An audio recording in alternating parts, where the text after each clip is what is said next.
Namo Phat. Thank you for joining me for our daily practice check-in. Listen, listen, listen. This wonderful sound calls us back to our true home.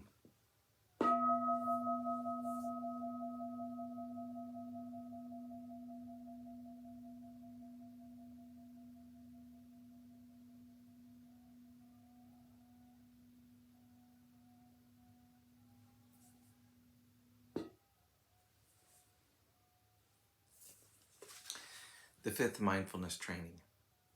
Aware of the suffering caused by unmindful consumption, I vow to cultivate good health, both physical and mental, for myself, my family, and my society by practicing mindful eating, drinking, and consuming. I will ingest only items that preserve peace, well-being, and joy in my body, in my consciousness, and in the collective body and consciousness of my family and society. I'm determined not to use alcohol or any other items that contain toxins, such as certain TV programs, magazines, books, films, and conversations. I'm aware that to damage my body or my consciousness with these poisons is to betray my ancestors, my parents, my society, and future generations. I will work to transform violence, fear, anger, and confusion in myself and in society by practicing a diet for myself and for society. I understand that a proper diet is crucial for self-transformation and the transformation of society.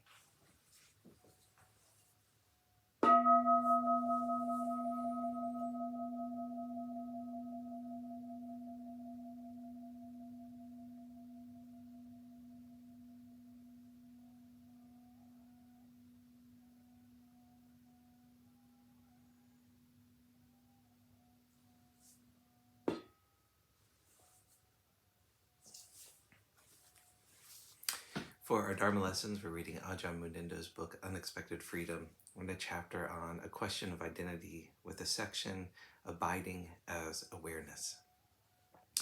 I've been living in Britain now for 20 years, and sometimes I forget I'm not British.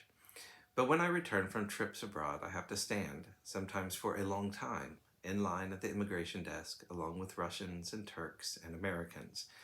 I hold a New Zealand passport, so I'm reminded that I am a guest here. These days I stand in the immigration line feeling how it feels to be an outsider. It's very interesting. The perception of I am readily reveals itself if we are there in time to catch it. With vigilance, it's quite easy. And if awareness is functioning freely in that moment, we remember that there is a bigger picture.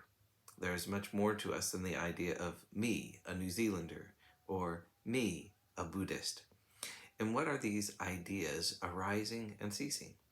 What was there before the idea and associated sensations arose? And what is there after that sense has passed away? We can consider the same dynamic from a meditative perspective. If we persist with our formal practice, we will arrive at an experience of natural stillness in which we find we are abiding quite effortlessly. There is a sense of seeing, yet there is no apparent content. We're not thinking, I am a man or I am an abbot. The mind is not disturbed by thinking or feeling or activity of any kind, and we are not asleep. What is there? For the sake of discussion, we can say that there is awareness. That doesn't mean we're sitting there thinking there is awareness. We are simply aware. We are awake and alert.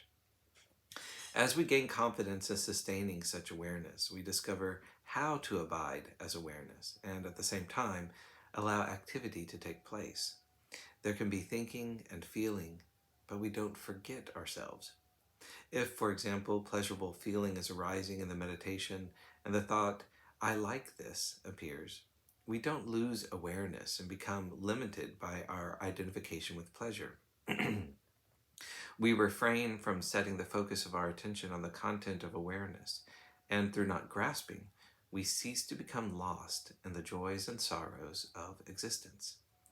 In this perspective, we realize that we have the option to grasp and hence to become someone, but that we also have the ability to inhibit that tendency. We see that we are not slaves to our conditioned identities. We are not the person that we have been told we are. Our meditation begins to generate blessings in the world. Skill and awareness shows its excuse me. Skill and awareness shows itself as increased presence in daily life situations. To take an example, if somebody crosses over a personal boundary that I hold to, then the chances are that I will feel annoyed. If the perception I am angry is established, but in that moment I have the strength of awareness to wake up, then I don't start to seek security in the conditioned sense of being an offended somebody. My sense of who I am doesn't become limited to that movement in the mind.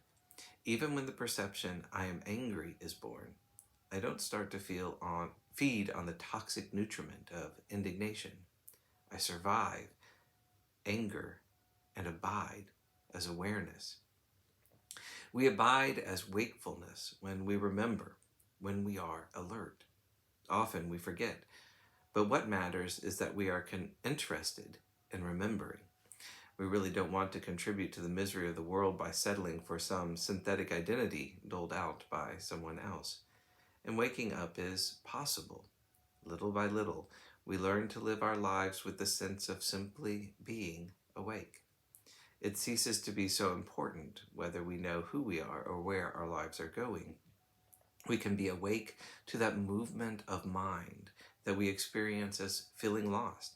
We can be awake to not knowing who we are, and then find ourselves still able to act positively out of a sense of feeling responsible for our lives. We may not be feeling how we want to feel, but we are acting from a sense of personal reality that we recognize as true. We can be with ourselves instead of fighting ourselves.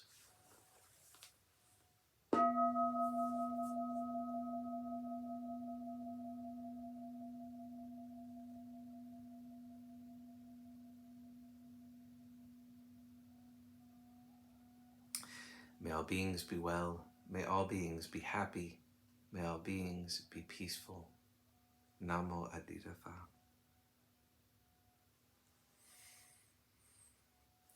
Thanks so much for joining me today.